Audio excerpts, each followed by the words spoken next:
When I first heard about using other people's money, I was like, no way, I don't want to do that. Welcome back, investor, to another episode of Passive Income Adventures. We got Jarod Alexander with us today. We're going to be talking about capital raising, how you can get to the point where you know and trust your capital raiser, but more importantly, know and trust the people that we are bringing into your lives who are actually running the deals. And so, Jarod, take a second to introduce yourself, where you're calling in from. Just give us your quick elevator pitch, and then we'll dive into your story. Well, thanks, Emma, for having me on the podcast today. And yeah, I'm calling from Phoenix, Arizona. So it's nice right now. We Boring. just had a dust storm come in. So the temperature's cool, but yesterday I think it got to a high of about 115 degrees. So it's quite hot out here. But I originally, from North Carolina and moved out here to Phoenix about 10 years ago, ended up met my wife. We started a family, got 2 kids now, 2 and 5 years old. And yeah, just really took off. I started on a single family path. I came out here, I read the book Rich Dad Poor Dad, probably like a lot of us. And all right, I knew I wanted to do something different and start taking control of my financial future. Single family, a lot of our experiences, that's where I started. And my goal was to buy about 60, 70 houses to replace my W-2 income at that time. And I ended up buying the first house, got our foot over that threshold. And about 3 weeks later, I ended up getting hit with about a $4,000 or $5,000 sump pump bill in Man, Kansas City, Missouri. It was where the house was. I didn't even know about sump pumps at this time. And the landscaping had to be regraded, the water heater, just a few other things. What that did, Emma, was essentially it wiped my cash flow out for about 2 years. And it was an aha moment, so to speak, as for one, I'm going to have to do this 60, 70 more times. And two, if one thing goes wrong, which a big expense like that, I'm out of the cash flow that I'm trying to build up. And you factor all this stuff into the underwriting, but it made it real at that point. Is I don't know if this is as scalable as I thought it was going to be. And going to networking events, being around other people in this space, I ended up learning about multifamily. I was reading Michael Blank's got a book. I forgot what it's called, but it's how to get involved in syndications, essentially. And then I read the Joe Fairless book. And so I started immersing myself in this space. And I thought I wanted to be a syndicator until I realized how non-passive that is. These guys are probably working harder than I am at my W-2 job right now, right? mhm.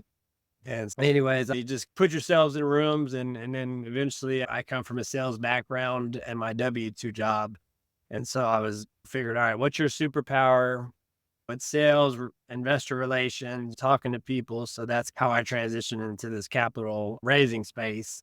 And what it did is actually I started out as a limited partner, investing in a handful of deals passively, get a peek behind the curtains. Okay, what's this syndication about? I didn't even know about a syndication, right? I had no idea what that even meant probably 4 years ago. And I started learning but the best way to learn is to get involved. And so that's what I did. And I love this model so much. For one, all the benefits. It's real estate. I'm focusing on multifamily value add. And so it really just helped me with the stock market. I'm all about diversification, but I just have a hard time wrapping my head around the volatility of that and just how the stock goes down and your money just disappears, right? With real estate, right? It's tangible. And then if I can invest my money with operators that have the experience, that have the track record, that are doing this on a day-to-day basis, then why not leverage them, just give them the money and then get projected returns based on that, potentially double my money in 3 to 5 years, get all the tax benefits. And again, I love this model so much. That's where I started my company, Optimal Equity Group, just to help educate others on these types of investments. And that's where we're at today. Yeah, it's a great story, and one you hear a lot. It's like we get into passive income thinking that it's gonna be passive. I actually just posted a newsletter this morning for Rise Capital that was talking about people say passive income is a myth. I think that's a disservice because it's a fundamental misunderstanding of what passive income actually is, which is the work that you put into passive income is due diligence and research, Yeah. finding the right people and then putting your money with them, and then you leave. It's like hiring a babysitter for your precious kids, right? You're going to do your research. Are you CPR certified? How much experience do you have? All that. But once you have the babysitter at your house, you literally leave. right? And they can call you if something goes wrong. Maybe you have a nanny cam at best, right? That's passive income. The work is on the front end, the due diligence, keeping up on it, making sure that in the end the money gets to the right bank account. But you don't work in the business, you don't work for the business, and the work that you put in has zero impact on the performance of the business. And people don't understand that, kind of what you're talking about with the rental houses, because that was me. I need 30 to maybe 50, 60 rental houses, and then that'll replace my husband's income. And then I got 4 or 5, and I'm like, oh man, 4 or 5 could be passive. Mm. 50 or 60 is a business. And I knew somebody at one point who had 90 rental houses, and he was running a full-time property management company from his home office. And I was like, oh, that doesn't really sound like passive income. This is before I ever got into real estate. So I already knew that. And for whatever reason, I forgot. And so when you're looking for passive income and you start as an LP, like what was it about that experience that you were like, I'm going to go start a business, which is essentially what capital raising or investing is on the business side of it, versus just this passive income thing is pretty nice. I'm just going to stick with that. So tell me through that process there, what that looked like for you.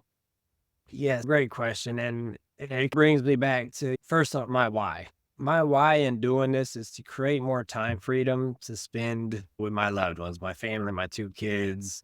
Me personally, I grew up without my father in my life, and it was just really important to me to be the father that I never had, which was being present in every aspect of life these kids had and being there for every experience. Whenever I was in the single family space, and I didn't realize this until I look back, but I was spending hours and hours underwriting all these deals. This was back in 2021, and it was really hard to get something to even pencil. Mhm. 150, $200 a month cash flow was like a lottery ticket almost. It was just hard to find something. So I was shifting through all these deals, and it hit me.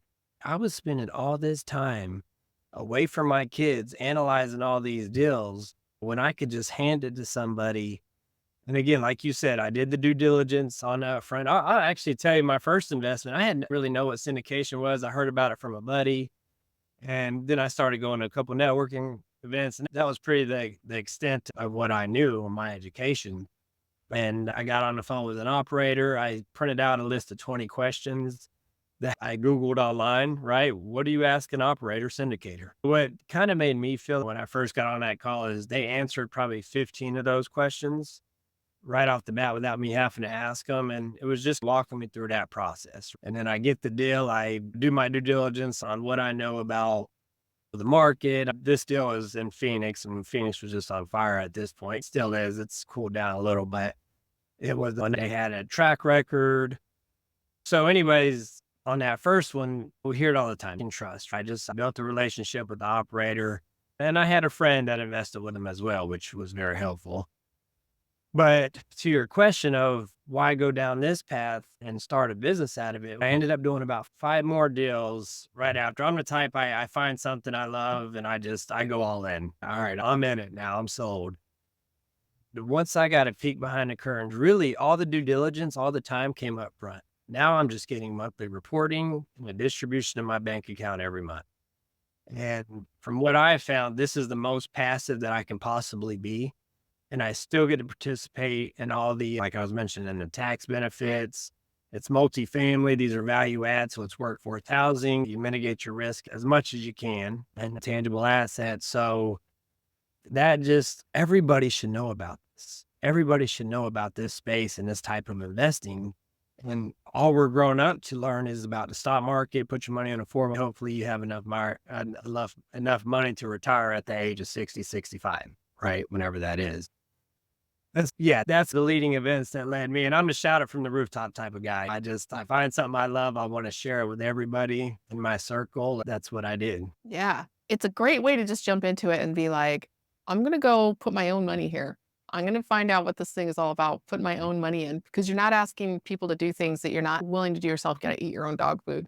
Right. And I think that's what skin in the game usually means. If I have the capital to put into a deal that I'm raising capital for in our fund, I will do it. Obviously, not every deal that we bring out is a good fit for me, because here's the thing. I'm a cash flow investor. We've already retired from corporate.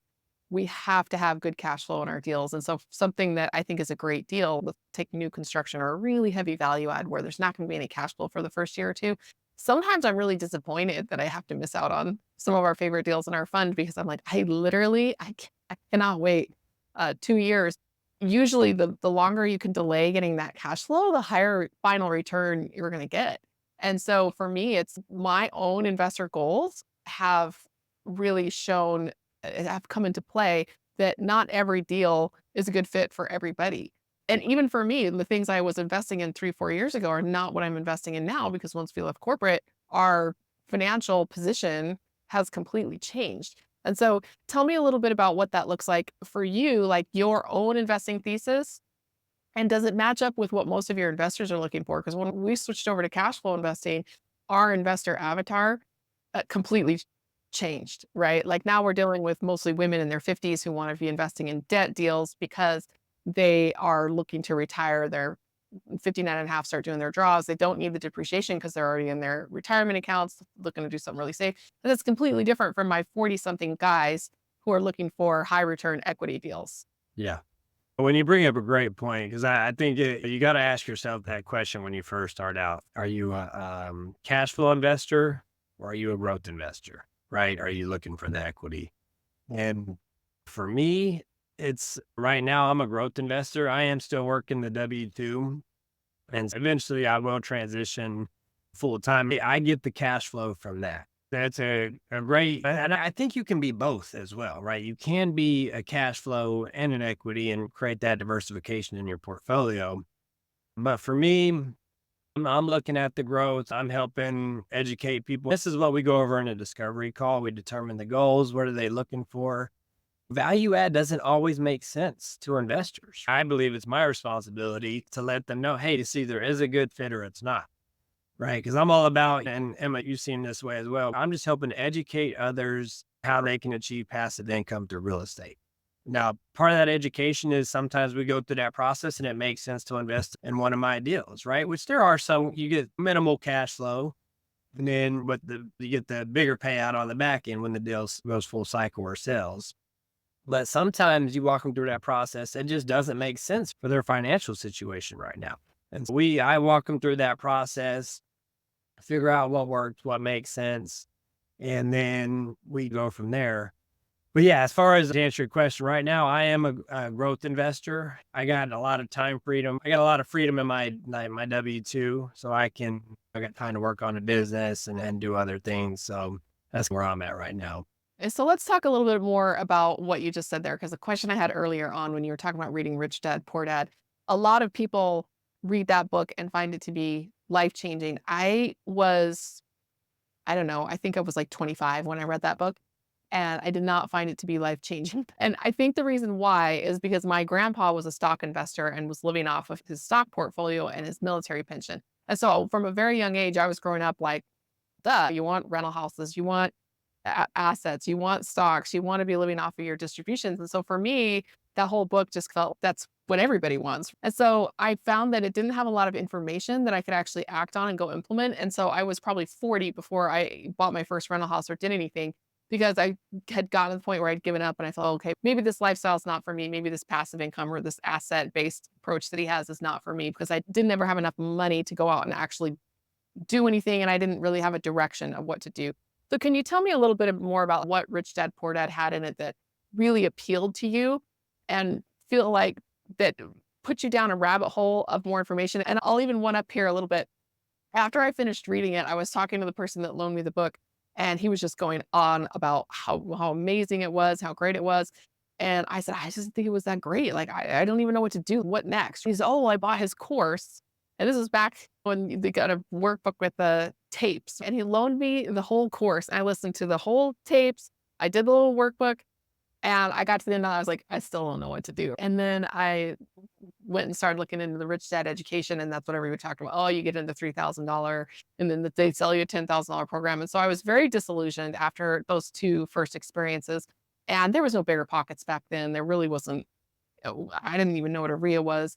And so I just really had almost this fizzled out false start because maybe I read it either too early in my life or I just didn't have anywhere to go from there. So tell me a little bit more about your experience there and why it was a turning point for you. And this is important for the listeners because so many listeners have read this book Yeah. and might be sitting there like me, I don't know what to do, or might be more like you, where you are on fire and you can find other resources that give you the how.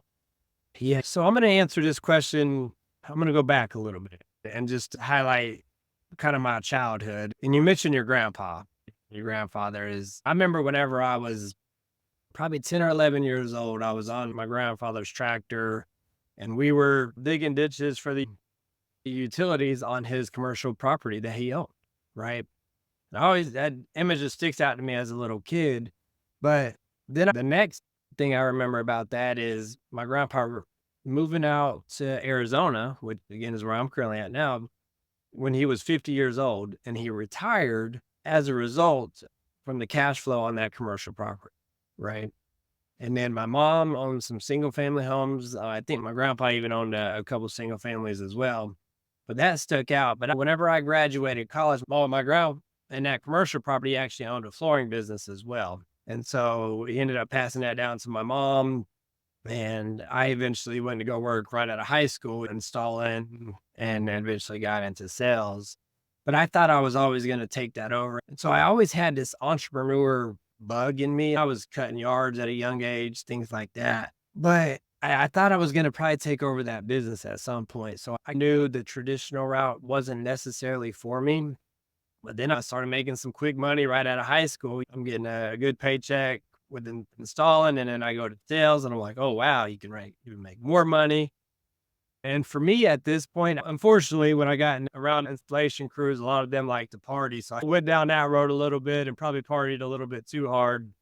And so, anyways, I ended up coming out here to Arizona when I was about 24, 25.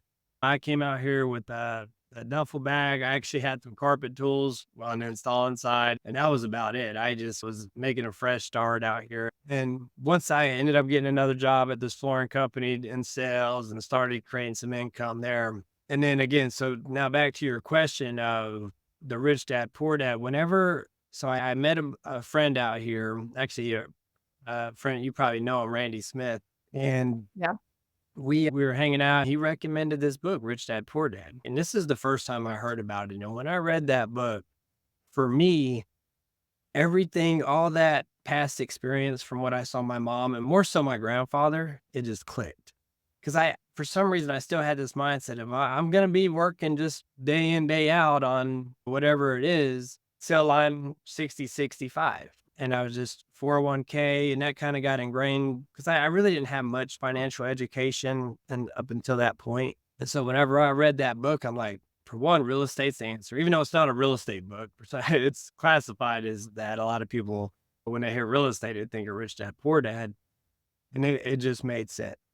I can own my own assets, take control of my financial future. I'm creating this income. Robert Kiyosaki in that book was talking about working a W-2 job. I think he was selling printers or something. And I was like, that's going to be me, right? I'm going to just take control. I'm going to just start my side hustle, so to speak, and just transition into owning these assets and creating this extra income for myself. And I don't have to work. I can be work optional. I like that because I think Emma, as you probably know, and you're just like me, I can't even sit home on the Yeah. couch for a weekend and watch Netflix. I'm just not that type of person that's gonna just retire, go to a beach, and just not do nothing for the rest of my life. I just can't do it. I can have that option for that time freedom, right? I think which is what we all crave. And so that was the shift that it had on me is wow, there's a new path in life that I can take. And I just got to find the right vehicle to get there. Yeah. And I think that's what I was missing was really the vehicle, understanding that this lifestyle could be for people like me. That was the disconnect. Because as soon as I left my surroundings, we moved across country and I started going to business networking events and I found real estate investing clubs. I was surrounded with people who were doing it. And I was like, oh, they're just like me.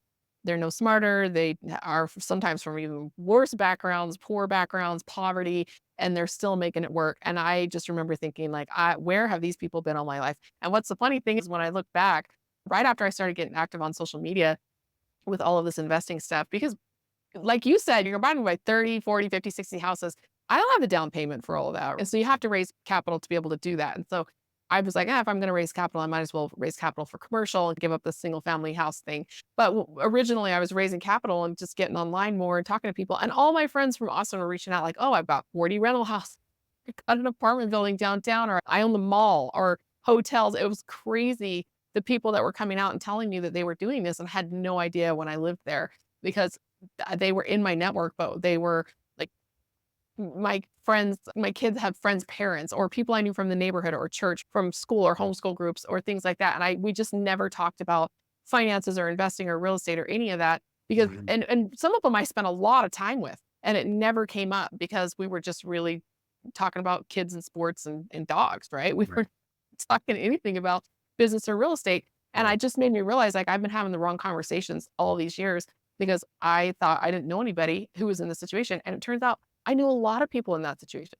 And so for you looking at buying, let's go back to your original, I'm going to buy a zillion rental houses. How are you planning on paying for that? Was that a thing? I have no idea how I'm going to get all these down payments. Or did you already know at that point that you're going to be raising money? And how did that morph into commercial real estate? Yeah, no, I had no idea.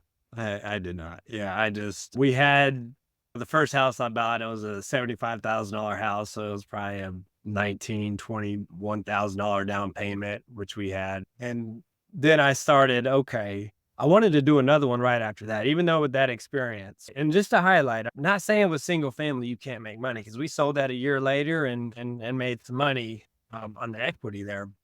I had the bug at that point, so I was gonna figure it out, and we had a home equity line of credit that I was gonna utilize because at that time, I think my rate was like 2.99%.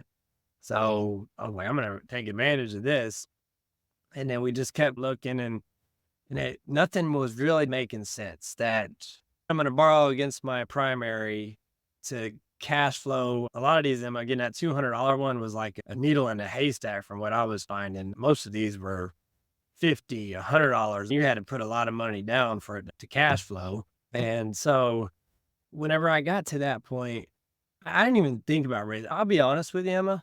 Even though I come from sales, when I first heard about using other people's money, I was like, no way, I don't want to do that. It just, for one, it just seemed too hard. And for two, I'm like, why would people invest with me?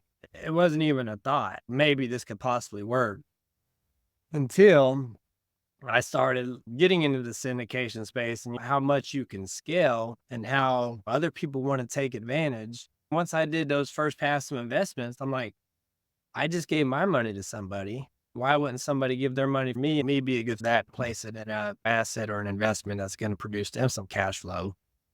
But yeah, going back to your original question, I had no idea how I was going to do it. I knew I was going to utilize some of the HELOCs if we found another deal. Raising capital wasn't even on my radar at that point. That's a big shift because in Rich Dad Poor Dad, you're talking about using other people's money or OPM and it mostly debt. He talks a lot about debt, like I have millions of dollars of debt. And private equity to us sounds like something from the financial world that we don't get to do. It's like the hedge fund kind of mystery masters do that kind of thing. One big turning point for me was when a friend of ours was raising capital for his tech startup. He was already in a startup that was performing well, and my husband was an independent contractor in the business. And he was raising money from his friends and family for that startup. And at the point, we weren't even thinking about that. But then he went out and did another startup, and he had to basically get a 506 C with the Form D filing. And that's where I started seeing, raising capital, like angel seed round. And it never occurred to me that we could do the same thing for real estate. In fact, he and I had a mutual friend who actually went to prison. He's still in prison right now for a massive Ponzi scheme. Mm. And that was when both of us were talking about, I was like, I didn't realize you could go to jail for raising money illegally, how he was doing that. And so that was a formative experience for both him and for me on how to raise capital the correct way. And I didn't even 5 years later, I was really just getting into that syndication world and realizing like, oh, okay, that they have rules and forms and things that you can fill out to get this done. And private equity becoming a thing. And so when you finally figured out like, hey, I can go raise private equity for real estate deals, what was that like aha moment for you? And then what was the first action you took towards making that happen? Yeah. So, well, and I want to touch on the startup companies and the angel investors. Once I started getting into this space, it was really eye-opening, how much these other businesses in general, and then you start driving by all these apartment complexes, and I'm here in Phoenix, tons of them. Yep. And I'm like, wow, they're utilizing other people's money in their business to go out and buy these, renovate them, sell them, make a profit, return capital, and then they get a big payout on the end. I'm like, that's genius. You just don't even think about it though, of how many people are doing this until you get into this space. And so that kind of helped me wrap my head around this more. And then once I determined, all right, I have experience, right? Like you said, I have some skin in the game now. Because I want to highlight it. Very important to me to be a good steward of people's money. This is hard earned money, right? It's different than what I do in flooring sales. Like I'm selling them, I'm providing them a product. But with these investments, you're talking 50, $100,000, right? They're trusting you with what takes what 3 to 5 years, depending on their net worth, to come up with it. And for one, I wanted to make sure, okay, I had all my ducks in a row before I even touched the space of bringing other people's capital into these deals. But once I did that, I took the trajectory of, all right, the operator that I invested in pretty heavily from the get go, I wanted to start leveraging their expertise. Once I figured out, okay, I'm not going to syndicate, I'm not going to take these assets down myself.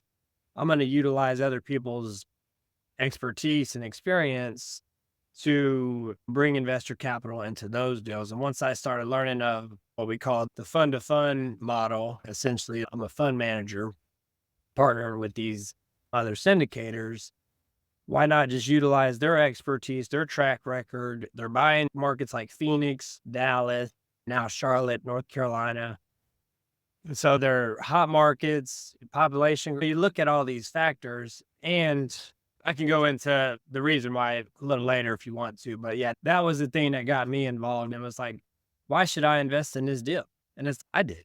I trust in this deal when I'm putting my own capital into this, and I've got whatever it is, 100, $200,000 invested myself. That tells you I believe in it, right? And so that was the starting point, which is again, aha moment. And then you start doing a few of these deals, it turns into a good business as well.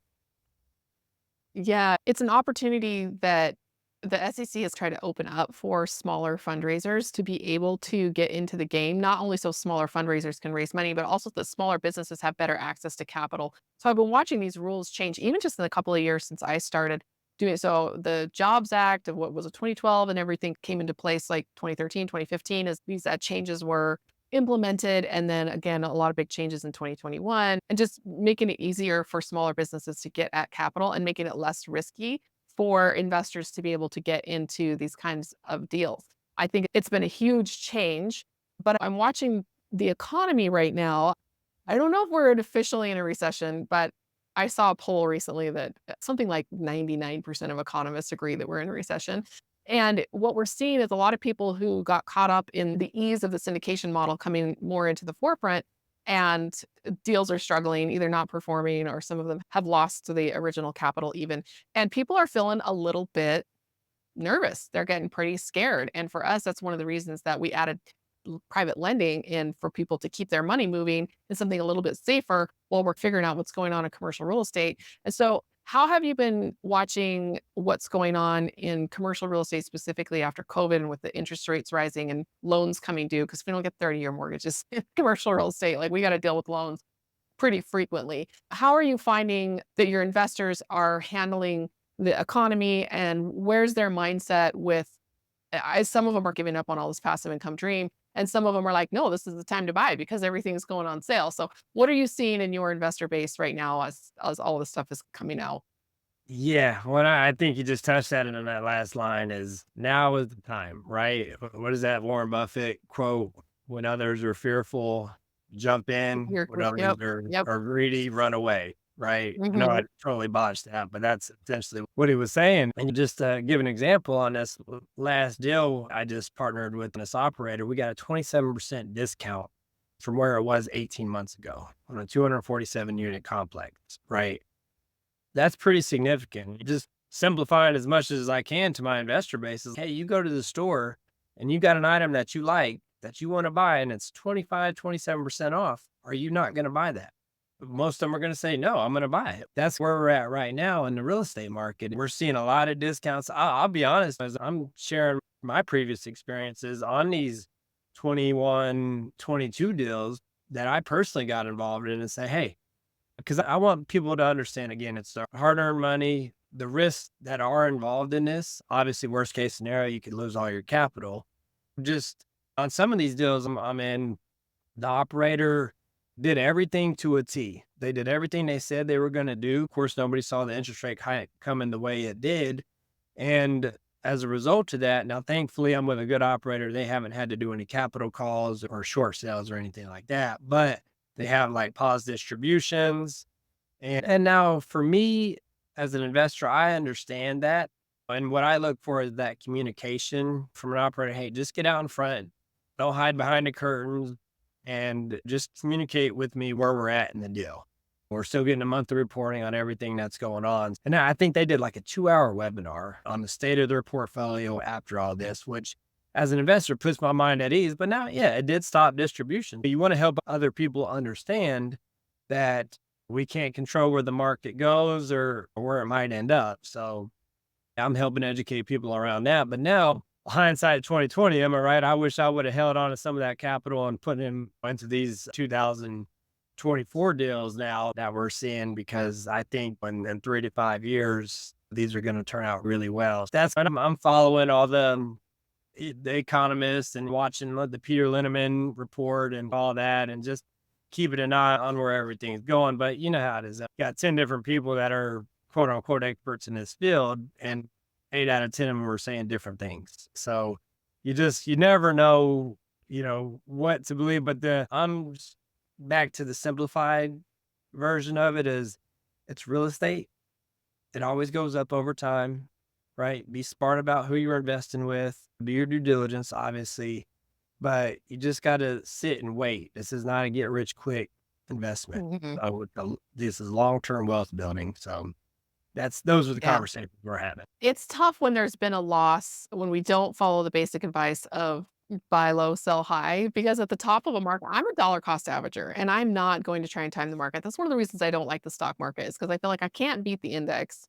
And I'm not that into it to be spending that much time focusing on it every day and trying to be the guru. Something like 8, 9% of investors actually beat the market over the long term. Everybody since 2018 feels like they're a genius. Like, I beat the market. I've heard people say that to me more times than I can count. I'm like, I can't beat the index, so I'm not even going to try. And they'll be like, I beat the index. I'm like, I'm not talking about the last 18 months, right? Everybody's beat the index the last 18 months. I'm talking about once that spike smooths out Yep. over a 5 to 10 year period, people are not beating the index. And so for me, it just felt like I'm just going to dollar cost average into real estate as well, because you can't time the top, you can't time the bottom. And if you try, I felt like I had more opportunity cost by not participating. Even if I lost money, then I would have to make up for it if I was just sitting out and not doing anything. And so, yeah, we knew that at a certain point it was going to hit the top of the market and we were going to get a little bit burned. But I went into every single deal knowing, is this the one that's going to burn me? Because like in 2019, I guess 2021 was really when I was feeling very hesitant to be putting money into deals. But I kept going. I just started reducing the amount that I was putting into each deal, which was probably the smartest thing that I did, because I was able to spread it out and get more diversification. The way I look at it, you lose money in real estate once every 10 years. And the stock market, it's every 18. And like you said, the volatility. And so for me, it's just being able to say, I am paying attention and I'm being cautious, but I don't want to sit out because I think opportunity cost is bigger. But the opportunity cost that we're having right now are the people who kept going, buying at the height, lost money, feel burned. Now they feel discouraged and embarrassed and recognize some ignorance, and they're losing the opportunities right now. So this opportunity cost is actually much bigger than the opportunity cost I was facing. I don't know if we're quite at the top yet, right? This opportunity cost is what most people really regret, because they can't go back in and buy things at 27% off Yeah. for long. And so are you seeing that in your investor base, that people are getting that? Or are you still having to do a lot of education on helping people figure out, like, if this, we might not be at the bottom, but we're definitely in a trough? Yeah, definitely still a lot of education. It's slowed down tremendously from where we were at a couple years ago. And yeah, again, just you try to educate them on, to your point. It's interesting because I just said that Warren Buffett quote, right? When others are greedy, you should run. And but Mhm. whenever 21, 22, that's when I did a lot of majority of my investments, right? Mhm. And I'm honestly, I had a thought the other day. I'm like, thank God I didn't go full cycle on a bunch of these deals. If I would have known about this investing in 2018, 2019, because I probably would have just doubled up on a lot of these Yeah. deals in 21, 22. And so it's been a big learning curve for me. And I've learned to pay attention to debt a lot more of how people Yeah. are, acquiring debt on these assets. And so that's essentially, I think our biggest teaching moments are from our past experiences, right? And so I'm just, again, trying to help educate others on, all right, watch out for this, look at this, and like debt. And obviously, you want to be in a good market and pay attention to sub markets too, right? Just because you got a good deal in Phoenix, Dallas, or Houston, like we in Phoenix, we live in a pretty good neighborhood, but you go 2 or 3 blocks down the road, you're not a great area. Just helping educate people on things like this, things to look out for. But a good deal at the end of the day, and this is where I've had to learn a lot for myself, is there's a lot of emotion involved in this. But when you try to remove that emotion as much as possible and just look at the spreadsheet, look at the numbers, does this make sense? And when it does. And so that's where it's like, hey, like that this past deal, we got an 18 months ago. It was something like 10 or $12 million discount, right? Than where it was when we just closed on it about a month or so ago. And so you're just walking people through this process. Some people are going to get it and some people are going to stay on the sideline.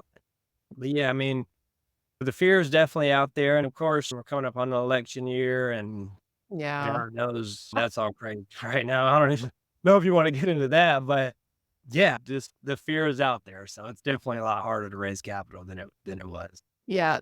Oh, well, there's not fear and uncertainty in any election year, but when an election year coincides with a recession, it's just weird stuff. But I saw some statistics, that's probably a couple of years ago, that in the 9 months following an election, whether it's during a recession or not, the stock market spikes and goes way up. And so I don't know what's going to happen with because it's already overvalued right now. And I'm thinking it's got to be coming down over the next couple of months. But we know the results in November.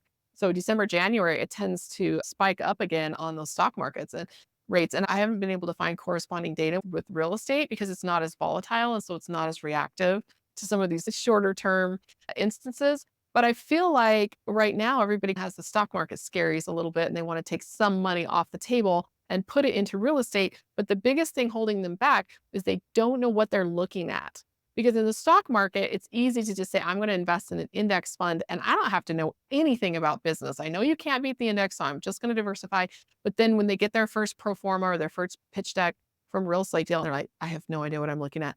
And as they're reading through it, and they're seeing charts and they're seeing, like you said, looking at the numbers, looking at the spreadsheets. And I am not qualified to make this investing decision. It's almost like the more information they get, which they need to make this decision, the less qualified they feel. And so they're like, I just don't have time to get into this. And that's where I'm seeing a lot of investors are just walking away because they're overwhelmed by the materials. But then I've got other guys who are like, when are you going to get another equity deal? Like, I've got my money rolling in this debt fund. When are we going to get another equity deal? And they are ready to pull the trigger because they've already done that pre work and that learning curve. So when is the time to get that out of the way? So when you get a pro forma, when you get an opportunity, you're able to make a decision based on, like you said, looking at facts versus riding with emotion of that insecurity and all of that. Yeah. And what do they say that the best time to raise capital is when you don't have a deal, Yeah. right? Or- it's just really educating them on, hey, this is what to look for. This is what we're going to be going after. If we find this, does this make sense? And you got to pull the trigger because sometimes, and it's interesting on this last deal we did, I partnered with some other fund managers. And to my surprise, I'll be honest, we filled up that deal pretty quick.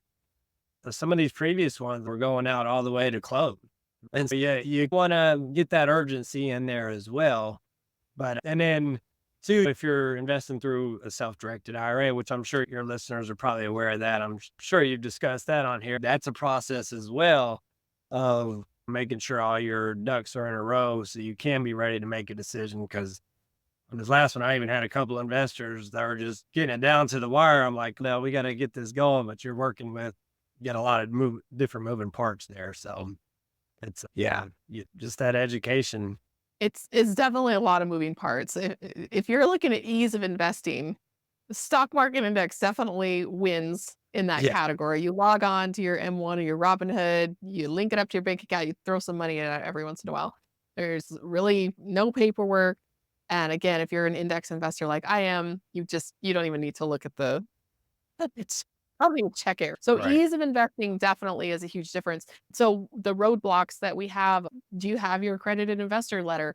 Do you fill out the subscription agreement? Do you know how to read the PPM so that you can sign it? All those legal disclosures and getting through the portal process of getting the bank account linked up. And then they have to do it again with every syndicator that they're with. So we always encourage people to find maybe 5, maybe on the high side, 10 people that they're working with consistently. So they don't have to keep re-vetting people again and again. It's just vet a couple of groups and just support them consistently. But doing that the first time is really daunting. So that's one thing I tell our investors. It's like the first time you do this, it's going to be a process. And sometimes they even miss the deal because they take so long getting the paperwork, and getting around to it probably takes longer than actually doing. Well, Yeah. real quick, if I can, you Yeah. mentioned something I just, I wanted to highlight is like when you were talking about, for one, yeah, people invest in index funds because it's easy, right? You just get a brokerage account with Robinhood or your bank or whatever, and you can invest. But to your point, you don't even check it. And Yeah. half the time, you don't even know what you're investing. And so that's what I'm trying to educate people about the real estate deals. You don't have to understand everything that's going on. Biggest things, because you want to try to simplify this for investors as much as possible. It's real estate, your investment spread across 250 units or 200 units or whatever it is in the multifamily space. It's workforce housing. People need a place to live. Most people are renting nowadays than they are. Look at the medium homes, houses right now. It's just Yeah. crazy, especially out here in Phoenix. And so you just try to, and that's the approach I've been taking lately. My stock portfolio, I have no idea besides the major. I got some Apple, Microsoft, I got some of the big companies. But besides that, I have no idea what I'm in. And so that's where the conversations we're having nowadays is just, it's real estate, right? Yeah. Yeah. But real estate's so easy to diversify across because I tell people like 1 to 4 units is considered residential because it's a residential loan, the same kind of loan you get on your personal home. No. And then everything else, 5 units and up on multifamily, mobile home parks, everything else is commercial real estate. So commercial real estate, just saying commercial real estate, when I say that, people think office buildings. They're like, oh, commercial real estate is in trouble because maybe your white collar factory offices are in trouble right now because of working from home. But there's so many much more commercial real estate than that. I don't think people really understand that. So multifamily is technically commercial real estate. A lot of people don't even know that. And so just getting started because I don't know. It's definitely an interesting type of environment that we're in right now. And to that point, with commercial real estate, like banks, we're getting a loan from the bank. Banks are still underwriting these properties. So like they're the main investor in this deal, most of the time. Yeah, So it's like true.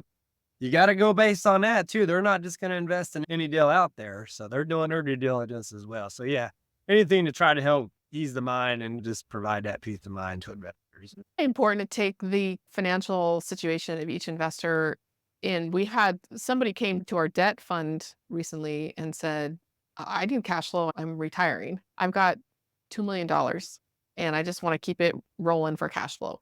That's a very different person who comes to me and says, like what you were saying, it took me 3 years or 5 years or whatever to save up $50,000. I want to put it in syndication. I'm like, have you thought about maybe a crowd fund? So being able to find a solution that works for that particular person, even if it's not our solution, as a sales professional, how has that helped you in your business? Because as sales professionals, and let's just call it, raising capital is a sales job. And I hate saying that because sales is such a dirty word, right?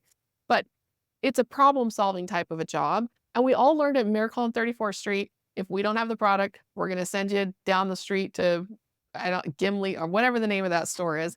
They were going to send you somewhere else, and everybody was really upset. But then he was very trustworthy because they knew that he was going to make a recommendation that was based on their specific needs. And that movie was what, 1930 something?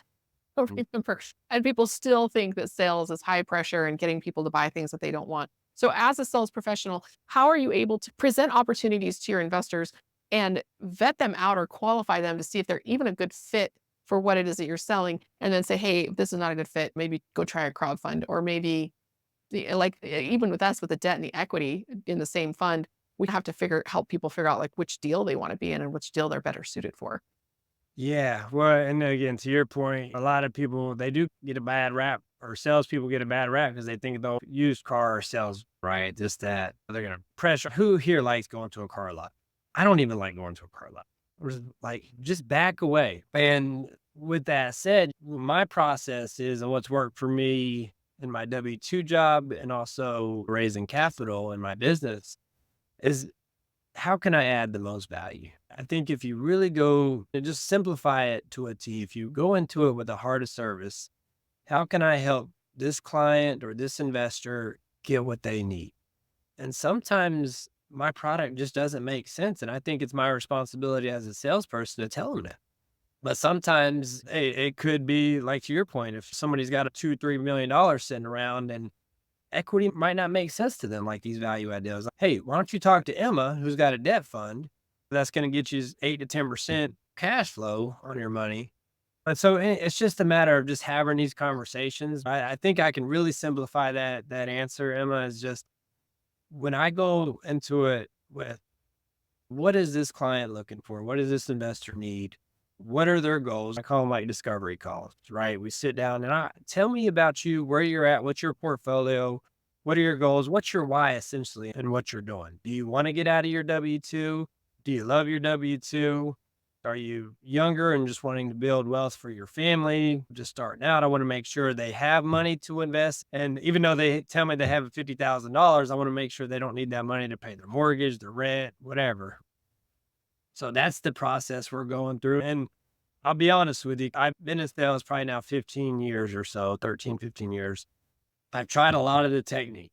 I've tried that, hey, this price is only good for today, or Yeah.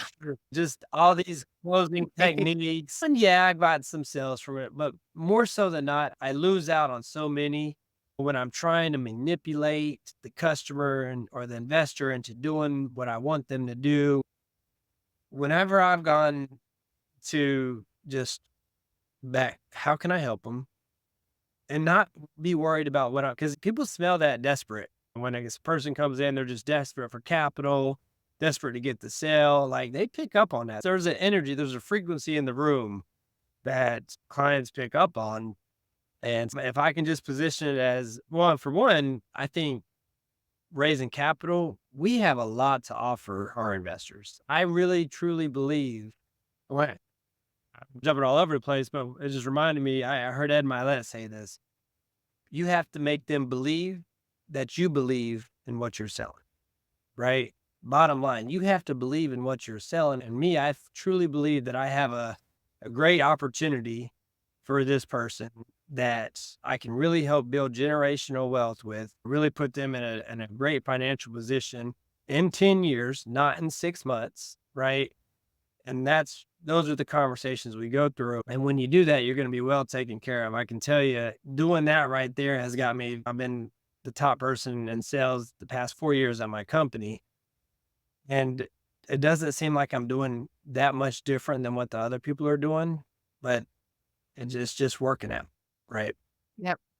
I find that it either fits or it doesn't. There's no amount of sometimes there's some follow-up with people who are getting around to it, making time to learn how to do the documents or get the right documents. Like, those are the kind of people that are typically like, please follow up. I'm like, I'll call you once a week type of thing, because they need that push and that accountability partner. That's very different than hounding somebody who is not fit. And the harder you niche down, the more people, the easier it is to qualify people. It's like being a shoe salesman. I sell size 10 dress shoes and size 8 tennis shoes. That's it. You want children's shoes, you want high heel, you want what? This is all I sell. And it's really easy it's like Cinderella. You just put your foot in there, it either fits or doesn't fit. Next. So I feel like because we're so niche down and we really only have two products, right? It's very easy for me to see if somebody's a good fit for it or not. And if they're not, I probably know somebody that I can introduce them to or push them in the direction that they have. Because when you're talking to like my teenagers, you're going to find this, they'll come to you for advice. And sometimes I don't know what to say, but what always comes to words is like, I think you already know what you want to do. Like, just based on what you're telling me, I think you already know what you want to do. And most of our investors are the same way. They know what they want. They just need a little bit of feedback. So for me, it's like niche down harder and deal with people. If you don't want to get sold, deal with people who only sell in niches because they're not going to try and sell it if it's not a good fit. And there was a book I read by Grant Cardone. It was Sell or Be Sold. And what the whole summary of that book is you're either selling to somebody or you're getting sold to. So whether you're in sales, quote unquote, or not, everybody is selling them. Whether it's you're selling your boss on the promotion, right? You're selling your kids on, hey, y'all need to do this because it's going to benefit you. Or somebody selling to you. The biggest thing right there is just being aware of, okay, how can I go in? And like you said, I think it's our job as sales professionals, especially when we're sitting down with investors, is just to ask the right question to bring that out. Because sometimes I get directed, okay, hey, what are your thoughts about this certain map? It's just being very specific and not, so you get a lot of these sales people that beat around the bush or they're just running circles around you. Just let's go direct here. Where you at? What do you want to do? What do you want to accomplish? And it's okay asking that question. Is this a good fit? Do you think this is Mhm. a good fit for you? And most of the times they're going to tell you right now. I mean, if they're giving you these objections, they're not comfortable. And to that point, some people that are just very uncomfortable or very nervous, I'm like, this I don't like nervous probably isn't the investors. best option for you, right? Like, they're probably going to be your biggest headache. Honestly, they do. Yeah. True. So, with that said, as a sales professional, one of the questions I always ask on the show is like, how do people get a hold of you? But more importantly, why should people get a hold of you? And this is an opportunity to talk to the listener and say, here's my ideal investor.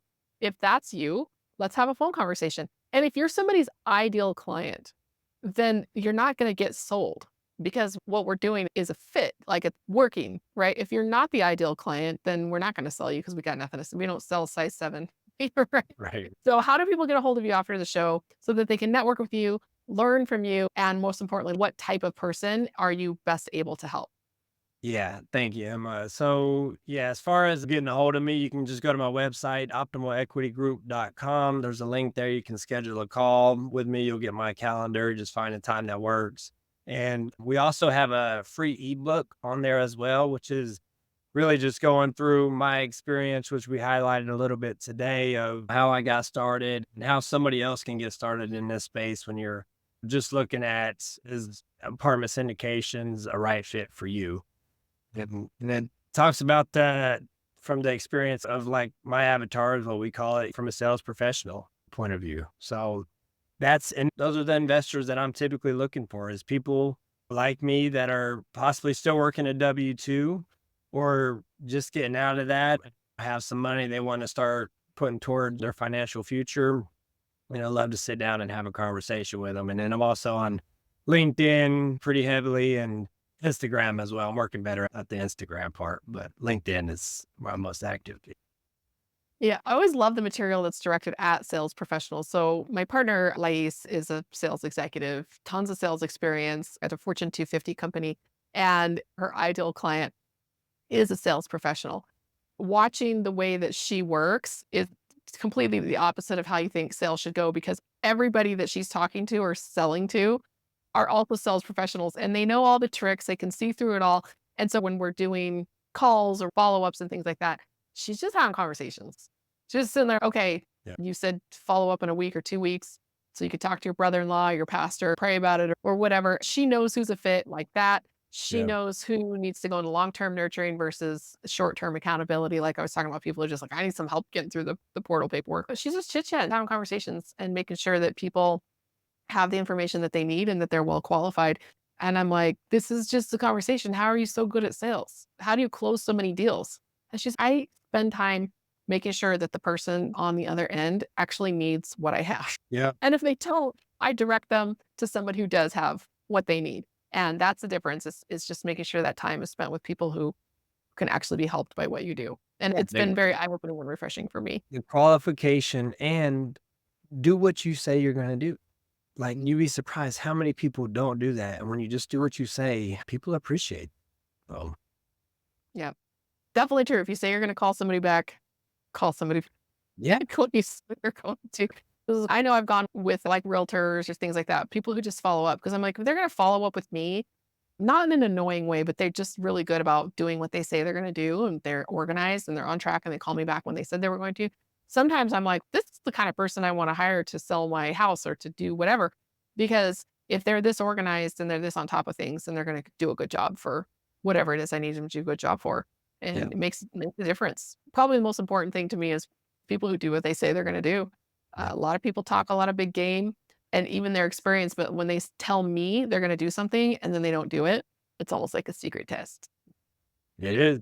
Yeah. It shows you what they're going to put into sales professionals too. It's easy to just get the money and then, all right, move on to the next. I want to be somebody that's going to communicate throughout this process. And again, do what you say you're going to do. Cause I'm telling people, hey, once you invest, you're going to get monthly reporting. We're going to follow up. I'm available for questions and just making yourself available throughout that. This is a long-term commitment, 5 years. Investing in a deal is just making sure you're making yourself available to others and not just treat them like a one-off. All right, now I got your money. Let's move on to the next. You know? Yep. You got to know they're there. I remember the first life insurance policy that we bought. Like every time I had a question, the life insurance company would refer me back to my agent. And after 2, 3 years, I'm like, oh, this agent's my agent forever. Like I don't even talk to the life insurance company anymore. I only talk to my agent. So I realized that picking a good agent, even though he's not the one providing the life insurance and he doesn't even work for the life insurance company, he is my point of contact. And so I need to make sure that I like working with him because he's the one that I'm going to be talking to for literally the rest of my life on these policies. So Hey, same goes for us. Like we were talking about before we started recording, we're the least important person in this room. The operator, the property, the location are all more important than we are. But there does still have to be some sort of a personality fit because we are your main point of contact moving forward on a deal that may last months to even years. So make sure that there's some ability for the person to do what they say they're going to do and actually follow up with when you have a question and not just say, oh, call the syndicator, call the property owner. The person who you're working with to place capital, you really should be able to have that long-term enduring relationship, just like a life insurance agent. yeah, absolutely. But thanks so much for coming out and teaching us a little bit about just getting our money placed, taking the plunge, learning what we need to do. And so we didn't talk a lot about numbers and IRR and all that kind of stuff. I feel like that's kind of part of the easiest part of what we do. And getting our head game together is typically more challenging. So I always enjoy talking about that and getting people out there and ready to do what they need to get done to get their goals met. Yeah, the mindset, that's everything. Definitely. And I don't think until I got my mindset, that's when I started having huge amounts of success. I was the same person.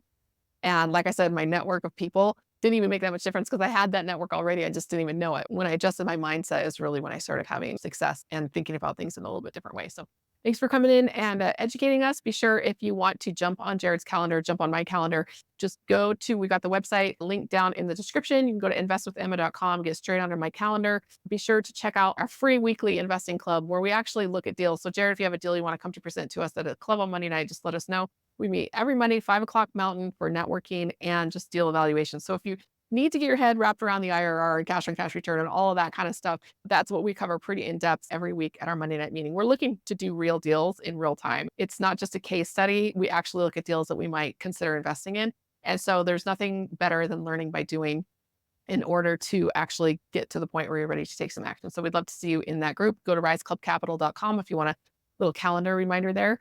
And again, investwithemma.com if you want to jump on a phone call with me. So be sure to reach out. Networking is how we get stuff done in this business. Reach out to Jarod, reach out to me, have a conversation, learn. There's nobody that's going to spend as much time with you educating you on this kind of stuff as capital raisers will. I'll just tell you that right now.